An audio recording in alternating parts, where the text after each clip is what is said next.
side of the base.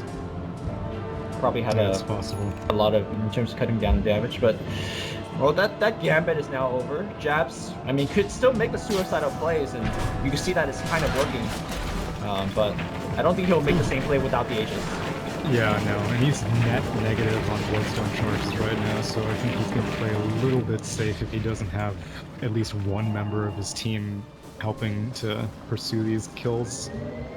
So one thing I've noticed about the EZZ's play on the Tinker is that it would sometimes port into a lane, and on the very last tick, it would cancel it. I guess to bait out Storm or to trick the Storm, but... Yeah, it's definitely a mind game move against heroes that can jump on him. Ooh, This time he's committing. Okay, there's a blind helping him Lasers everywhere. And Jap is scared. PBZ not he's going again. His blink is ready to go, but you know what else is on the other side of that tree line. He's not going to pursue any further. All right, meanwhile, Black leading the team with a smoke gank. Interesting to see a Drow Ranger go first, but he can use the Shadow Blade to scout even further. And that's likely what he'll do.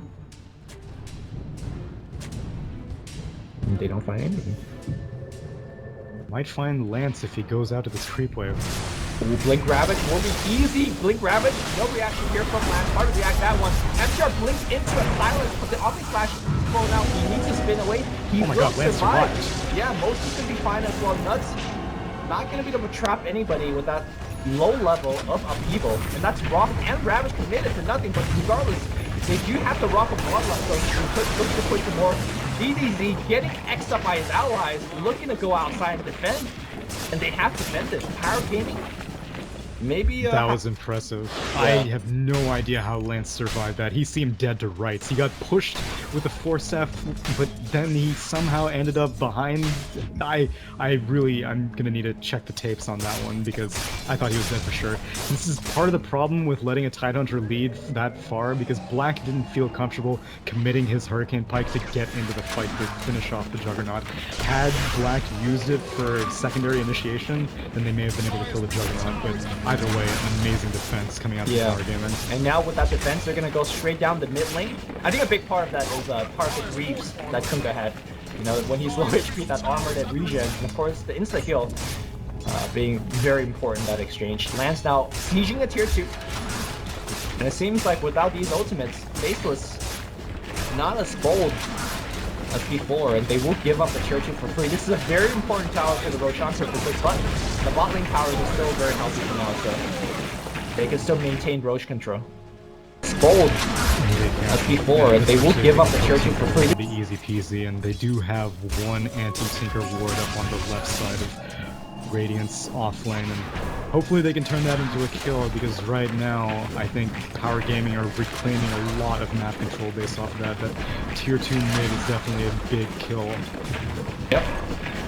But because of the DDZ dieback earlier, his economy has been suffering quite a bit.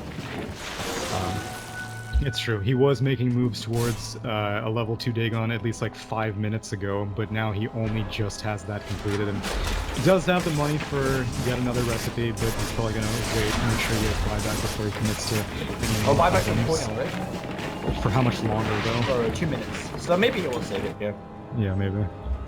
I don't know if he could afford to save for buyback. I feel like we're in a game state where he really needs to go as greedy as he can. But maybe as greedy as he can is one more level in the day. Okay, Jab's gonna get caught the first damage, and top lane doesn't have enough. They needed a lucky bash. Did not get it, and Jabs, because he has the strength, or not the strength, but the raw HP, and now he has a BKB, so he really would not die to any kind of burst combo anymore. Really well played by him to put the Orchid on Tinker right before he leaves. We'll follow him. Moslin gonna get caught here, trying to walk through his jungle, but better him than his force. See, this is the double-edged sword of a Mask of Madness Drow Ranger. Like, a Drow Ranger with this high net worth, like, leading the charts, feels like Black is playing, like, so conservatively, even with all these items. Like, you see how much damage he's dealing, but he's just too scared of the burst that this Tinker can bring against him if he's just a little bit out of position. He has a Pike, but he's only wanting to use it for defensive purposes. He has a Silver Edge, but even that, I feel like he is only going to break a Tinker if he finds him. I feel like A lot of this is the perhaps the overruns on the Thai Ravage and the Rock. He's never looking to fight in a place where he's in danger. He's only wanting to fight when half the enemy team is stunned up. And Right. perhaps. And I mean, like, with a build like that, you'd think something like Tesla Ranger would be a little bit more viable. This is a very, I guess, it's like a takeoff heavy Drow Ranger. He was able to get that kill on Kunkka earlier, but I mean, that's just a Kunkka. Maybe he can turn it into a kill onto the Slardar here from Jabs. Follow up on that. BKB Wow. activated. Jabs out of mana on his jump. He ate the cheese as well to commit for this kill. Cheese is down. Jabs. 10-second BKB. Cheese is down. And he still doesn't get the kill. And now he's out of mana. They can maybe turn for this. Meanwhile, looks like Nuts has gone down. I'm still following the Storm Cam. And let this embarrassment continue. Meanwhile, looks like we do have the Storm happening on the bottom lane path. Blinking forward. He will get multicast. Mandasau did not. Could have managed that, but full TP out by XY. Is he actually going to make it home? No. He needs the refreshing that Dagon. That was... Wow. I don't even think that was like an opening by Power Gaming. I think everything just went poorly for Faceless there. Jabs went for, I mean, he had the right idea. He was going for a kill on the top lane. Could have found the Tinker, could have found the Slardar. Consumed the cheese, activated a 10-second BKB for that. And I think that was one item too far, because that heavy of a commitment just for one hero that's not the Tinker, it's too much. Yeah, even if you get the Slaughter after that, you say it right. Great, you got our support initiator, whatever. And now, MTR is looking for a little bit more. Storm has regen quite a bit of mana since then. But for the last 5 to 10 minutes, Power Gaming has really gotten a good hold of this game. They're split pushing well. They're kind of equalizing the farm, and Drow Ranger, who used to lead the game in terms of 3,000-4,000 net worth, is only leading over the Tinker by 2k. And I think the Tinker is farming way faster than the Drow right now. He is, and I mean, that's to be expected with the build that Black went for. He does have a BKB completed on Drow Ranger now, so hopefully Black can feel confident going in for fights. I mean, at this point now, Tinker can't do anything to Black, and I'm pretty sure the whole reason why he was playing so conservatively is because he was terrified of the Tinker. Now, hopefully they can just siege towers, let Drow use her 10-second BKB and finish off this tier 3 tower that should have gone down ages ago. How do you feel about the late game potential of this Faceless lineup? Do you have Tidehunter with Double Ravage? You do have a Midas on your Warlock. But I can't help but feel that Faceless has really missed their timing window where they could have won the game by now. Yeah, I think that Faceless is going to fall off quicker than they can, I guess, get items like Refresher on Tidehunter and stuff like that, because gaming, like, MTR has had scraps to feed off of, and he's managed to get himself a Blinker and a 4-stop.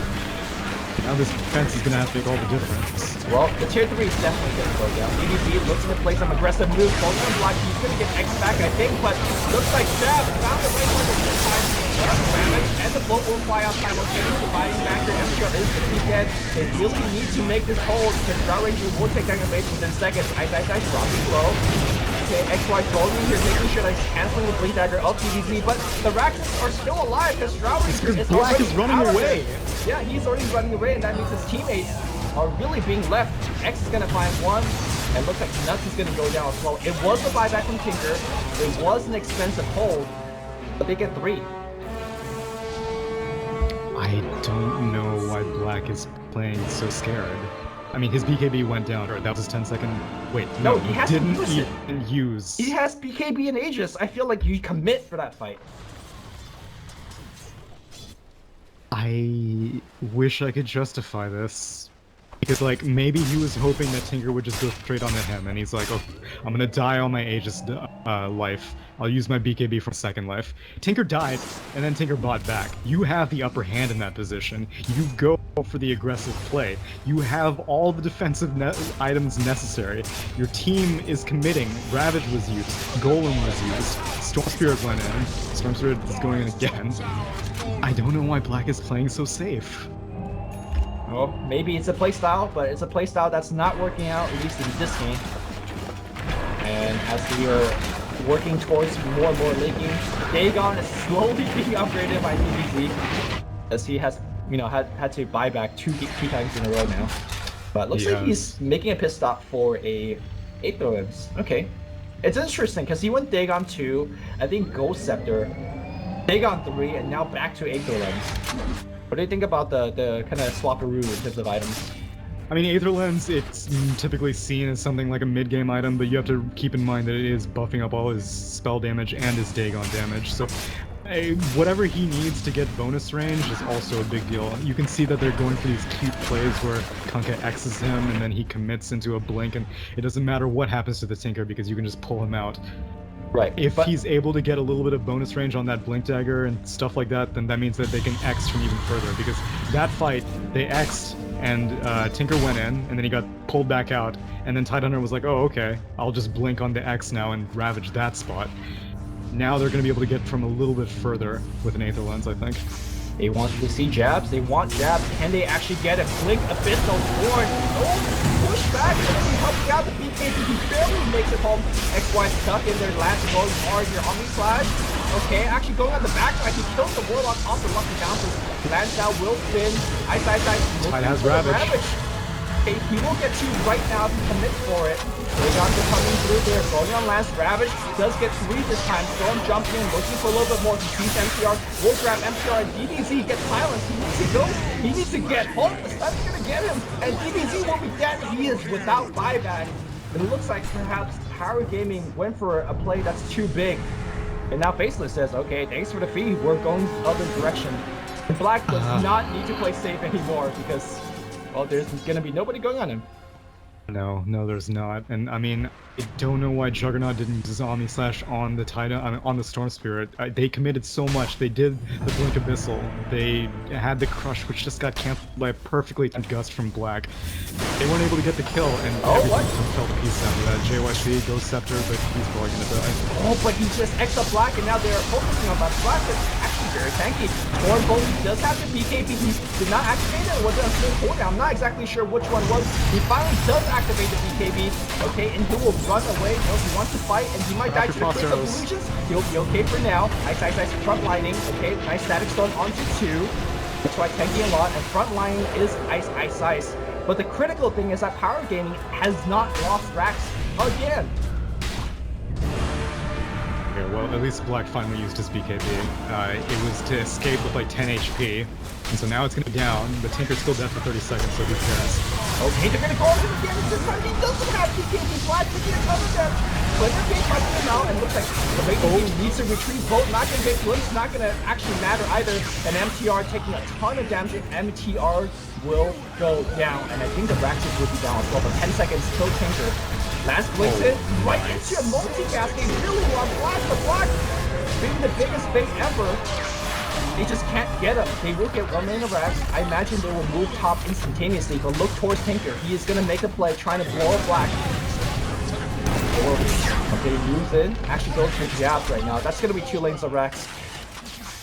Alright, this game is just going back and forth, really. That graph, the net worth graph shows that everything has been in Faceless' favor the entire time, but it does not feel like that at all. And that mid-gank attempt on the Storm Spirit was basically Power Gaming's last attempt to put them back in the game, because I would have put them at an advantage, if anything, over Faceless, because of the way that Faceless just wasn't able to take any racks whatsoever. But after that poor fight for the mid, they really got baited in by Black. This Juggernaut was too hungry at trying to kill this Drow Ranger, got punished for it, and they lost 2 Raxes. I mean, going back to that initial play on the Storm mid, did they have to go for that gank? Like, you think that they could just keep holding, keep farming? Because Tinker has a lot of room to grow. Same thing for essentially everybody on the team. I agree. It was, I don't think it was a bad call, but their execution fell to pieces. I think that's really it. The Omni Slash, like you said, had to be committed. I mean, they were sure that they'd get the kill, but you know, as soon as the BKB come out, they lose that fight. Faceless is gonna go for 1. It's not done yet. This game can still be thrown. It's Faceless. Not, but Black now does have a data list, so even if he does want to play very, very scared, he can 2 auto attacks and probably kill anybody. Well, only if they find him. Ravage has found a couple of heroes. Double Ravage, the rock on top. Yes, we have found them. That is a team like immediate GG being called out. It looks like Faceless will go up in this best of 5 series up 1. Not without a lot of moments and gas. No, that was a nail biter for sure, and I like how the only time I've seen Black immediately activate his BKB is when the entire enemy team was double ravaged, but hey. They won.